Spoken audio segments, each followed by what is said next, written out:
Secretary, it's great to see you. Let me commend and applaud you for your recent appointment to Secretary. I want to commend the administration for their picking such a talented person in the technology space.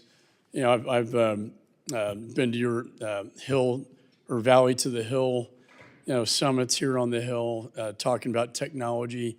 You were also, on the China Commission for many years when I was chairman, worked really well with you on your recommendations on China, as they are the great power competition that we face.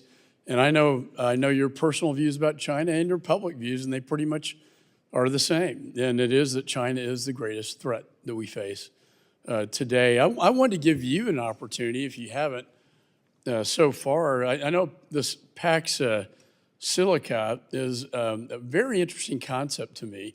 And it's an alliance between the United States and our partner nations moving forward on technology, obviously semiconductors, but AI, which is going to is the future of warfare. When we talk about advanced weapon systems like the AUKUS bill that I passed, bringing together UK and Australia, United States, to advance AI technologies and also quantum with advanced weapons. Now, I know that's not under the E department, that's more arms. But if you could, I know you just got back recently from India and had a very successful meeting with Mr. Modi over there. I want to give you an opportunity to talk about the importance of Pax Silica, what it is doing to advance our interest abroad and to accelerate the core AI race against China.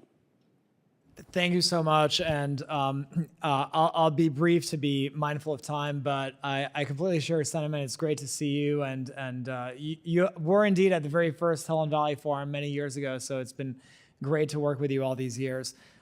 With respect to Pax Silica, so we have 3 lines of effort. The goal is to secure our supply chains, and we want to focus on artificial intelligence because we believe it's one of the most transformative technologies that will affect the future of our economy.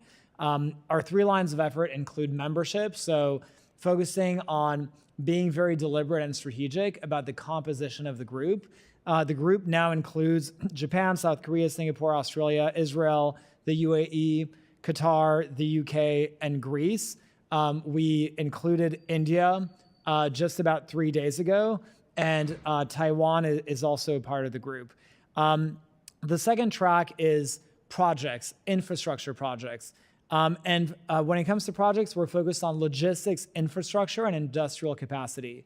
The basic premise is we believe that logistics is key if we want to secure our supply chains, because we can have access to minerals and factories, but if we don't have a way of moving things around efficiently and in a cost-effective way, that we will not have secure supply chains. And industrial capacity, because we have offshored all of that capacity. Our supply chains are filled with thousands of vendors that we have very little visibility into. And so we want to create an environment where we reduce the information silos and we have more industrial might in order to do surge capacity when we need to. The last line of effort is policy. We want to use Pax Silica as a platform to coordinate at a policy level with our partner countries, especially and including for developing baseline definitions for us to agree for how we define sensitive technologies and critical infrastructure. We want to coordinate on anti-dumping practices and market incentives, and we also want to agree on a pro-innovation agenda for AI. Well, I think this is one of your legacy items, and I'm glad again you're in the position you're in to advance these sort of creative ideas.